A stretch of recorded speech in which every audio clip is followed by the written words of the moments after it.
What's up, y'all? This is Evan with Backwoods Adventure Mods. Today we're going to walk through our newest product. This is our Scout Series bumper, and this fits the 2019 to current, including the 2023 Mercedes Sprinter van.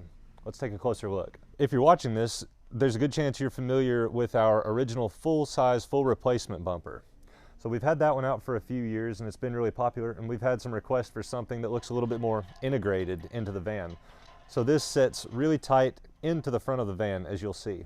This one without the bull bar comes in at 105 pounds. The bull bar version is just a little bit heavier at 125, still quite a bit lighter than the full replacement bumpers on the market, including ours. Now what's interesting is this actually has all the same features in a more compact size that our full-size full replacement bumper does. It bolts directly to the frame in multiple places, as well as some frame extensions on the bottom, so it's really well braced up.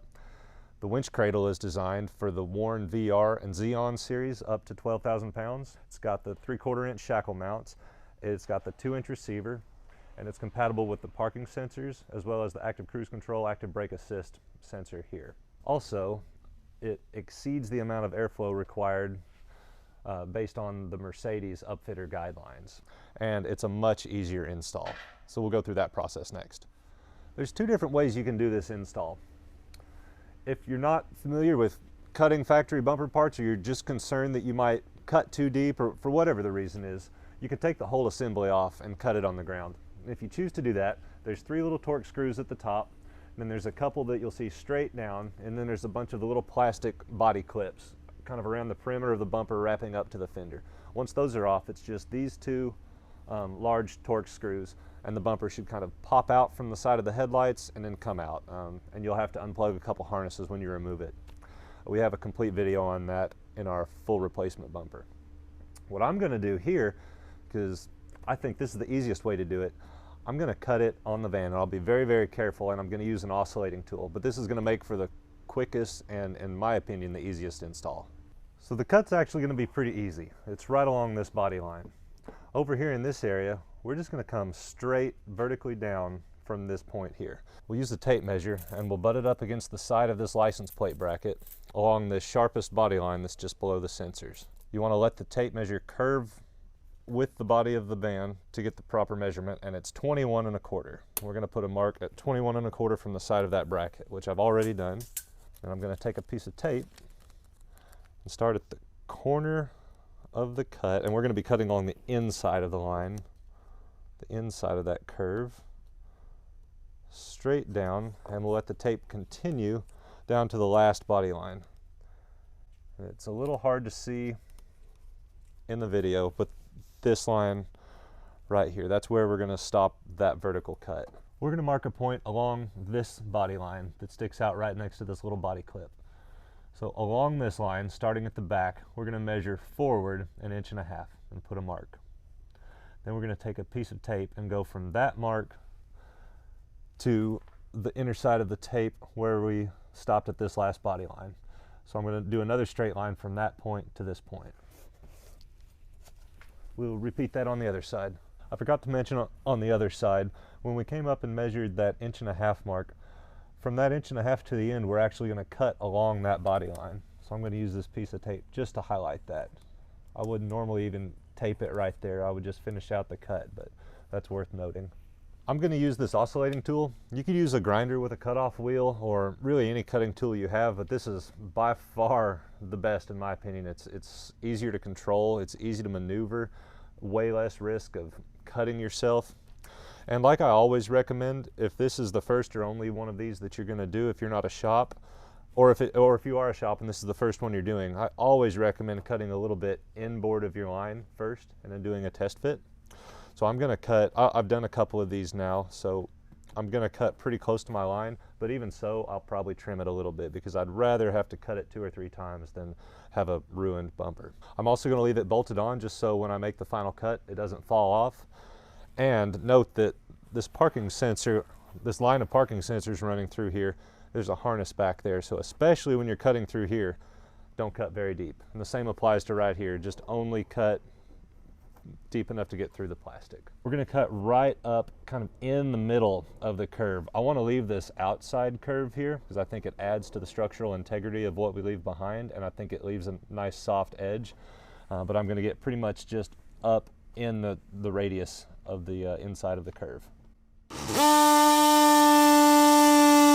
Cut these little tabs. And this van does have the sensor, so we're going to be very careful with the cutting tool.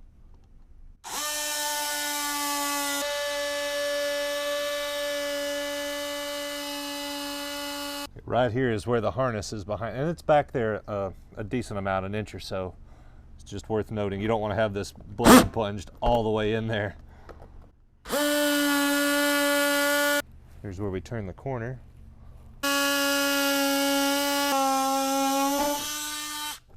Okay, we've got it cut all the way around. It's basically loose. There's these 2 bolts on the top, and they're going to be a T45 Torx. Keep in mind the parking sensors are still attached, so we're going to have to unplug those before the bumper will come off. So I'm going to bend this bumper back here a little bit just to show you. These parking sensors are installed with these 2 tabs, one on top and one on bottom. We're not keeping this, so you don't have to worry about bending it too far. Just bend those out of your way and the parking sensor will push towards the inside. And there's also just a few of these little clips that hold the wiring harness in. Do the same thing over here. All right, we've got that section of the bumper off. The hard part's done. Most vans probably will have this sensor now. It didn't used to be as common, but even if you don't have the adaptive cruise control, this is there as like an active braking assist, or even just a warning when somebody gets too close to the front of your van. So we're going to remove this sensor, and we're going to cut off the bottom of this bracket because the sensor is going to get relocated into our bumper. So there's this little single tab in the front center.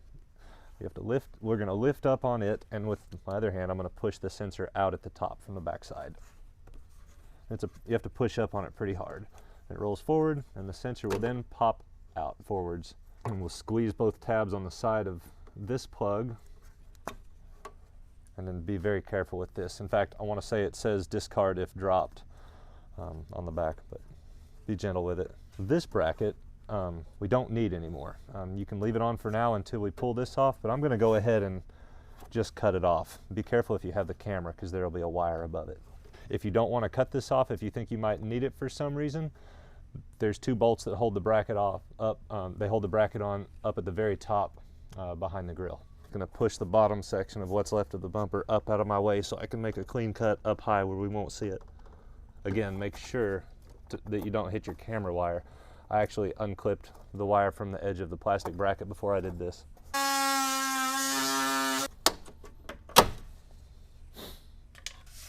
Okay, now we're going to unbolt the original bumper. Okay, before we take this off, in order to kind of finagle it out of the hole that it's in, we're going to release these plastic clips to give this a little bit of wiggle room. So it's the plastic clips that we were cutting right up next to the first time. So a trim tool is really the easiest tool for this. If you don't have it, screwdriver works. Okay, so now that's free. I'm actually going to take a couple out just to buy ourselves a little bit more wiggle room. I'm not sure it's necessary, but I'm right here.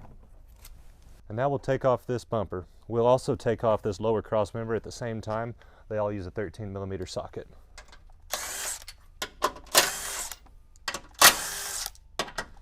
There will be a few wire clips stuck to the bottom of this bumper that you're going to want to pop off. You probably won't be able to see them in the video just yet. They pop straight towards the back of the van. It's these little clips.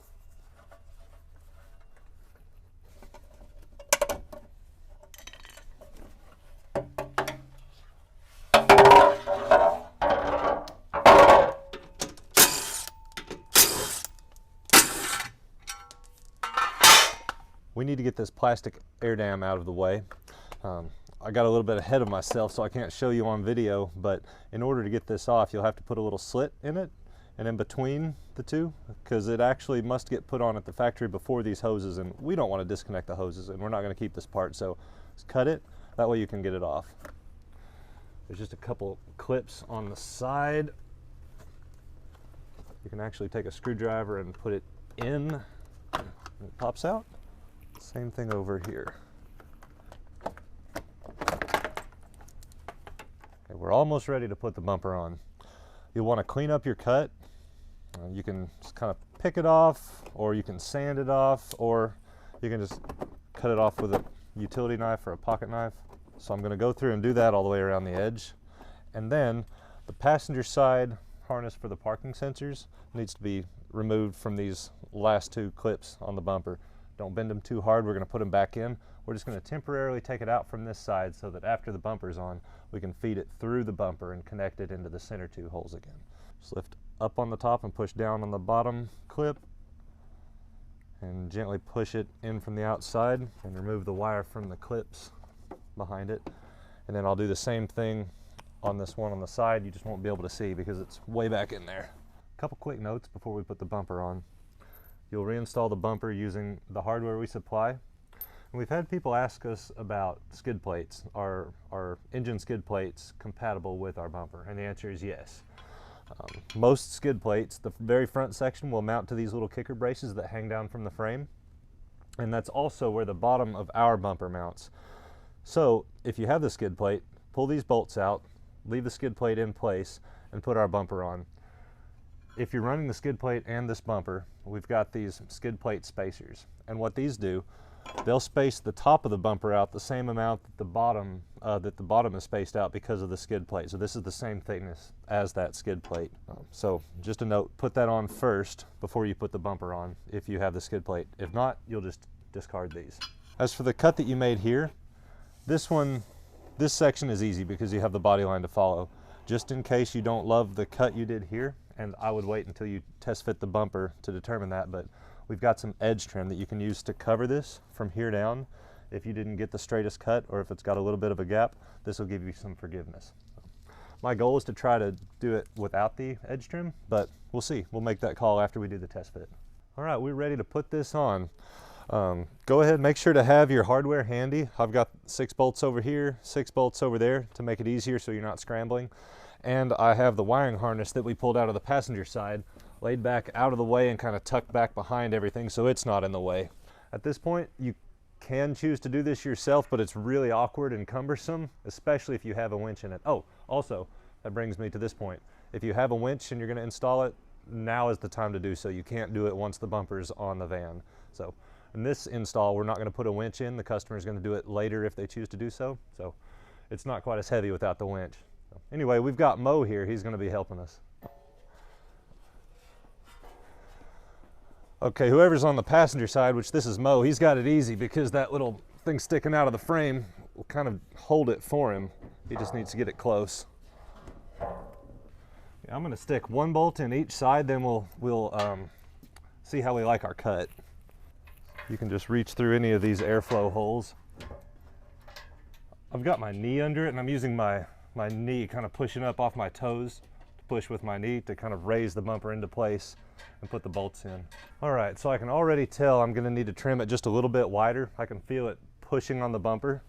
This hole that we have in the bumper here that we took the plastic pin out of, there's a matching hole in the steel bumper and we're going to put a bolt through that eventually, so you can kind of use this as a guide. And now I can see that I need to cut over just a little bit, and this will be different for everybody, so I'm not going to detail exactly what I'm going to do, but wherever it's touching, that's where I'm going to take a little bit of material away. So I'm going to make a few marks, then we'll pull this off and I'll do a final trim. All right, we just did a quick trim on one side only. The rest of it looked pretty good. I think I will go ahead and use the edge trim, which we'll go over that in a minute. But now I'm just putting in the last of the bolts in the frame end, and then I'm going to jump down below and put the 2 lower bolts in this bracket. I just ran into something that reminded me of a note I needed to make. The upper hole in this lower bracket, it won't accept our longest bolt, or at least not if you're not using a skid plate. So the upper bolt, it hits the back of that wedge shape OEM bracket. So for that upper bolt, we're going to reuse the short one that was in there originally. So right now I'm backing out the long one that I tried to put in there, and I'll replace it with this shorter OEM bolt. I just did a small touch up on this, and I am going to go ahead and put the edge trim on from this point down. I think it's going to give it a more finished look, and we want to do it now while we still have the option to kind of bend it out where we can work with it. So I'm just going to start with the full length piece right here, and then I'll trim the excess at the bottom. All right, the edge trim is on, and I've started fishing the sensor harness back through. So I tucked it into the hole there's a hole just inside here where you can fish it into the main part of the bumper. So you'll have this one to go back in here. Then I fished it over for the second center one. Now I'm in the process of putting the rest of the harness into this part of the bumper. And this is the hardest part to work in because the def tank's right back there. So I'm just gonna kind of finagle it back through there however I can. In order to access this last one, I pulled a couple of the little plastic push pins out of the tire side so that I can get my hand in this way. So that'll make it a lot easier to put that last one back in. I got these outer two sensors reinstalled in their OEM housings with just a couple scratches on the backs of my hands. Not too bad, but that def tank does make it kind of tricky to get into. Reinstalling these center two is pretty easy. We include these sensor housings. They will snap, the sensor will snap into this housing just like it did the OEM bumper. So the housing has to snap into the bumper first, and you can see these two ridges on the top will line up with those two slots. Click that in. And then install your sensor from the back till they click. So make sure to remember to reinstall your sensors in the same orientation. So most of these, the three on the passenger side, all had the harnesses pointing further to the right or to the back as you get around the side.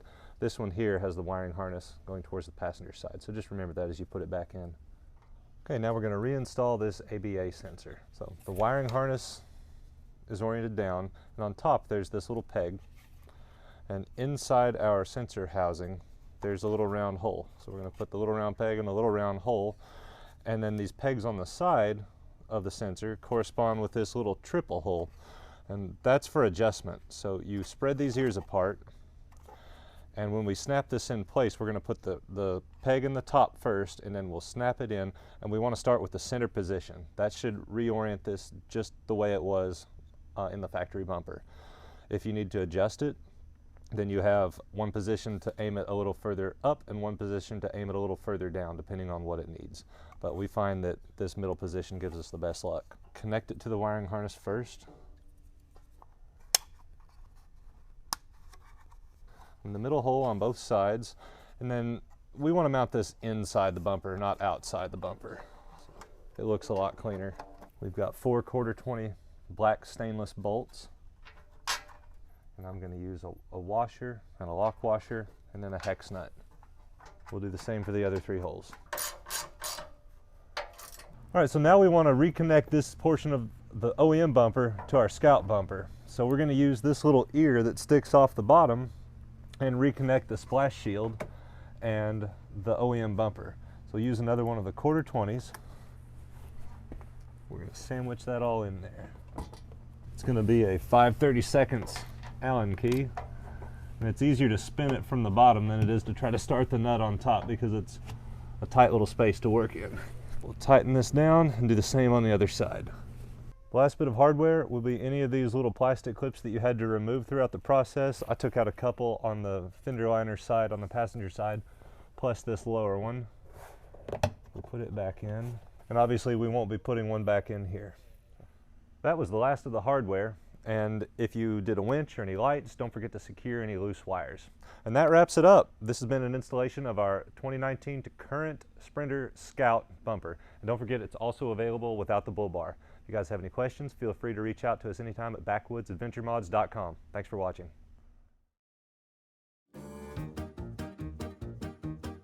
Some of the feedback we've received, oh man, here we go, take 5. This one, man, I'm not used to having an audience. You're good, man.